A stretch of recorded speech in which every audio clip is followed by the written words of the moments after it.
সকলকে জয় যিশু। শুভ সকাল বন্ধুরা। আজকের বাণী প্রবচন মালা 29 অধ্যায় পদ সংখ্যা 25। লোক ভয় যেন এক ফাঁদ। ভগবানের ওপর যে মানুষ আস্থা রাখে সে তো নিরাপদেই থাকে। এই পদটি আমাদের জীবনের একটি গভীর সত্য প্রকাশ করে। মানুষের ভয় আমাদের বন্ধন তৈরি করে, কিন্তু ঈশ্বরের প্রতি ভরসা আমাদের মুক্তি দেয়।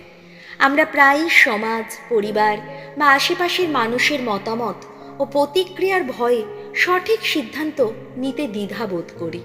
কখনো কখনো মানুষের সম্মতি পাওয়ার জন্য আমরা আমাদের নীতি বা বিশ্বাস বিসর্জন দিয়ে দিই, অথচ সেটা আমাদের আত্মার জন্য ক্ষতিকর হতে পারে।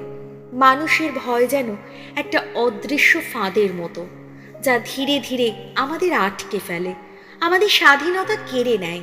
কিন্তু যখন আমরা ঈশ্বরের ওপর ভরসা করি তখন সেই ভয় ভেঙে যায়।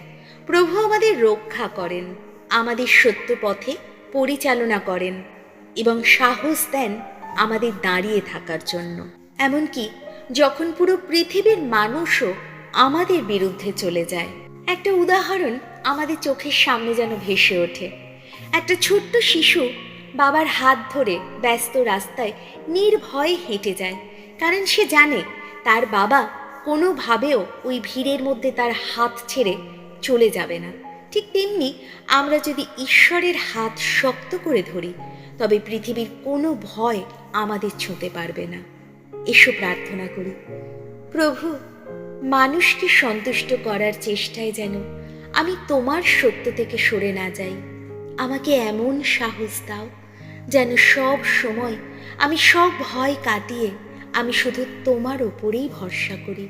আমার হৃদয় স্থিরতা দাও যেন আমি সব পরিস্থিতিতে তোমার নির্দেশ মানি এবং নিরাপদে থাকি। এই সকল প্রার্থনা করি আমাদের প্রভু যীশু খ্রিস্টের নামে, আমেন।